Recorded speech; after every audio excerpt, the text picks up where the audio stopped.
Halo bosku, assalamualaikum warahmatullahi wabarakatuh. Balik lagi dengan saya Anwar di Ampat Otomotif. Dan ada yang beda dari mobil-mobil yang ada depan saya tuh. Kita tunjukin. Nah,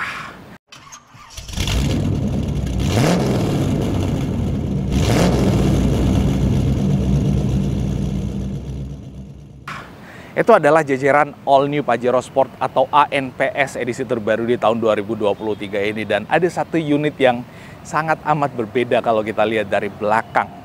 Nggak ada spoiler belakangnya, artinya mobil ini kalau kita lihat dari belakang berasa lebih botak. Nggak ada tanduk atau roof rail yang ada di atasnya pula. Dan mobil apakah itu, kenapa dia jadi lebih beda atau sangat berbeda?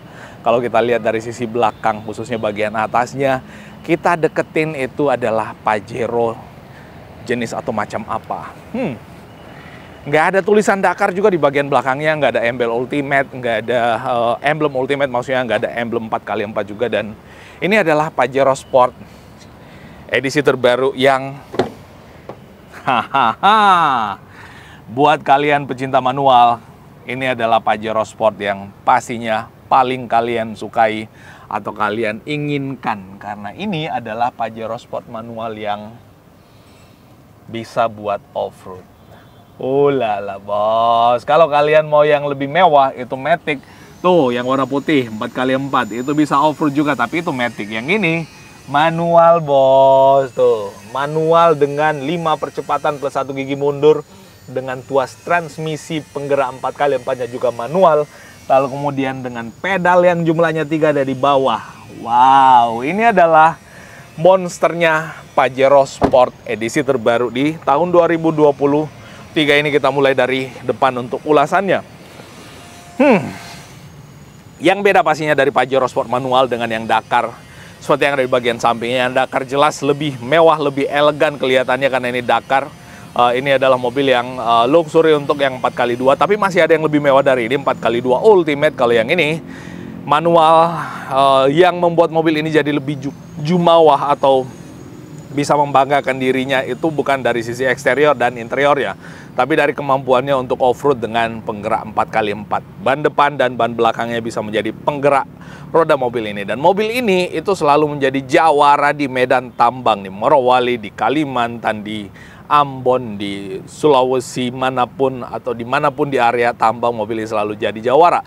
Jadi kalau ada yang bilang bahwa aduh biasa Pajero Dakar 4x4 itu biasa dipakai buat ngelansir sawit atau ngangkut solar, bos, kebanyakan yang dipakai di tambang buat ngangkut solar tuh yang kayak gini. Ini yang manual 4x4. Tapi yang nggak bisa dipungkiri, ya kemungkinan ada juga yang pakai Dakar 4x4 untuk dipakai ngelansir sawit atau ngangkut solar. Bisa jadi. Untuk bagian depannya, bos, menurut kalian gimana? Bagusan ini apa yang ini? Dakar ini, kalau kita lihat, grillnya seolah menyambung ke bagian dalam lampunya dan ada LED DRL-nya. Kalau yang ini, ada lampu senjanya, iya, lalu kemudian lampu utamanya, dan grillnya seolah-olah terpisah sendiri, nggak integrated sama lampu. Pasti ada yang tanya, bisa diganti nggak pakai lampu Dakar? Harusnya sih bisa aja, bos. Cuman ya mahal. Tergantung kalian ya. Nah, untuk bagian grillnya sama. Lalu kemudian bagian atas ya, yang grillnya 3 lapis itu, 3 susun itu sama. Terus bagian bawah yang bentuknya honeycomb juga sama dengan yang ada di Dakar. Nggak ada sensor depannya. Jadi ya silahkan menggunakan keahlian kalian berkendara kalau kalian pakai mobil kayak ginian.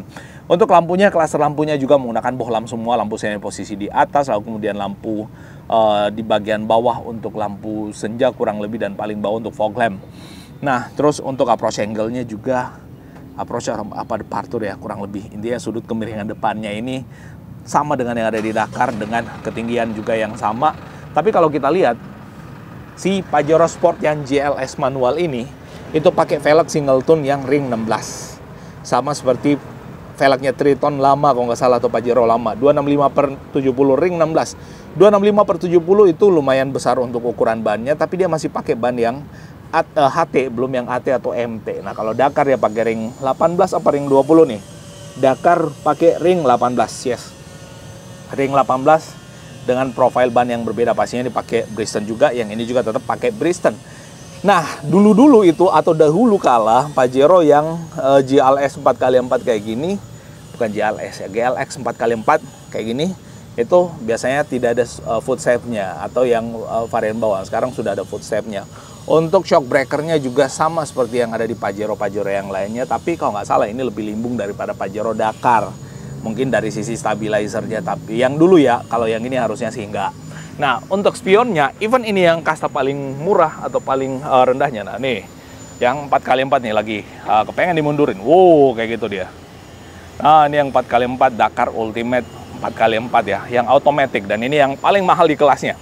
Nah, untuk harga, kalian bisa hubungi nomor kontak kita yang ada di layar, di deskripsi, atau di profile area pemasaran kita di Jabodetabek, seluruh Sulawesi, Nusa Tenggara, Maluku, Papua, Indonesia Timur lah ya. Dan kalau kita lihat dari sisi samping, ini tetap mewah. Lalu kemudian handle pintu juga tetap dengan warna chrome, nggak dibikin yang hitam polos saja. Terus bagian sini juga sama, di atas nggak ada roof rail. Sayangnya mobil petualang nggak ada roof rail, harusnya dilengkapi dengan roof rail buat taruh barang di atasnya. Gagahnya.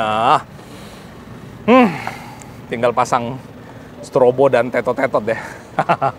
Nah, terus bagian belakang botak di bagian atas dan tetap ada shark fin antena. Untuk antena bagian atasnya dia nggak pakai antena batangan, nggak ada spoiler atasnya, tapi udah dilengkapin dengan defogger belakang pastinya kalau misalkan berembun.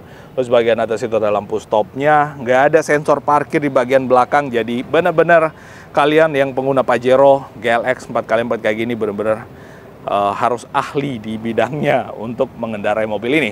Area bagasinya sama semua. Terus belakang itu pengeremannya dia masih pakai yang tromol.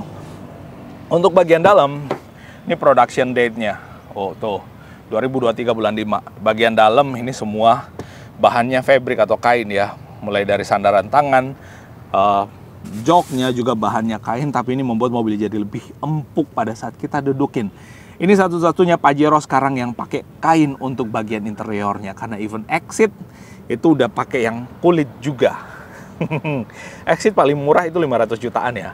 Tapi udah pakai jok kulit. Nggak ada sunroof di bagian sini atau entertainment yang biasa jadi pengganti di bagian tengahnya. Tuh lampu tengahnya yang menjadi lampu baca ya. Tuh sampai ke bagian belakang tuh ada semua. Nah, kayak gini. Terus ada tetap hand grip di sini pada saat kita kepengen naik turun jadi lebih mudah. Dan untuk bagian depannya, ini lampu belakangnya nggak dimatiin. Lupa. Bagasi belakangnya kayak gini, intinya sama semua untuk bagasinya. Sama untuk semua Pajero Sport lah intinya. Konfigurasi bagasinya sama. Dan untuk bagian kokpit kemudinya sekarang. Untuk trim pintunya sama untuk semua Pajero Sport, cuman beda material aja di bagian sini. Dakar, even Exit ke atas tuh kalau nggak salah udah pakai kulit. Apalagi Dakar ya, jelas udah kulit. Nah, untuk joknya pengaturan manual tapi komplit naik turun naik turun maju mundur dengan sandaran juga sudah ada pengaturannya tapi diatur secara manual semua. Nah, 3 pedal dong, bos. Kita coba naik ke Pajero Badak ini atau Pajero batuk. Pajero Badak lah ya. Setirnya mirip seperti yang ada di Triton yang Exit juga atau menggunakan. Tapi kalau kita lihat material setirnya menggunakan material setir Pajero lama ya. Nggak ada even audio switch, nggak ada. Cruise control nggak usah harap. Terus di sini nggak ada pedal shifter, lampu. Kuncinya dia masih yang manual kayak gini, belum yang start stop engine. Pengaturan spion, even stability control nggak ada di sini. Di sini semua masih analog. Ini bener-bener versi basic. Saking basicnya, expander yang GLS saja yang paling basic itu kalau nggak salah pakai touchscreen. Kalau ini masih pakai yang ya seperti itulah. Ini sebenarnya Pajero ini adalah Pajero mode tambang ya, bukan untuk dipakai kota-kotaan ya. Kalau expander kan MPV memang dalam kota. Nah, ini even nggak di finishing dengan kulit juga. Ini juga 4 LLC, 4 HLC, 2H dengan 4H. Oke, terus ini manual untuk mechanical untuk parking brake-nya udah dilengkapi dengan armrest dan tempat penyimpanan barang di sini. Oke, cukup. Cup holder juga, ada tombol slot dummy di sini. Terus di situ tempat buat naruh barang. Ini bener-bener sangat manual. Setirnya naik turun, wah, maju mundur juga udah lumayan komplit lah ya. Terus bagian bawah sini ada USB slot, ada buat blower AC-nya di bagian belakang bisa di on off kan. Di sini buat lighter, tempat buat naruh koin di sini bisalah buat taruh di bawah situ dengan tempat buat naruh kartu-kartu juga ya. Ya kebanyakan penyimpanannya pasti dipakai di sini sama yang di bawah sini. Di atas ini taruh kacamata, biasanya tempat buat naruh STNK. Ada speaker juga. Lalu di sini speaker atau apa sih ini, bukan speaker ya, semacam kayak yang lebih tahu tuliskan di kolom komentar. PR buat kalian. Jangan cuma nonton doang, bantu saya untuk menjelaskan juga kalau kalian lebih tahu. Nah, ini adalah lampu bacanya. Di sini ada vanity mirror. Di sini ada dengan lampu pastinya. Di sini juga ada pastinya, dan ini masih sangat amat manual. Trim pintunya juga sangat amat manual. Untuk konfigurasi joknya sama seperti Pajero yang lainnya, di bagian sini juga ada armrestnya, dan buat cup holder juga bisa. Nah, di bagian belakang bisa buat duduk 3 orang, paling belakang 2 orang, dan di depan 2 orang. So, mobil ini benar-benar bisa buat 7 seater atau 7 orang. Bisa lebih dari itu juga kalau misalkan mau ya, Well, itu yang bisa kita bahas kali ini tentang si Pajero Sport 4x4 paling murah ini. Kalau kalian tertarik, langsung hubungi nomor kontak kita yang ada di layar, di deskripsi atau di profile. Nggak perlu ragu-ragu dan malu-malu untuk kalian di wilayah Indonesia Timur dan di Jabodetabek. Nah, terima kasih. Wassalamualaikum warahmatullahi wabarakatuh dan bye-bye.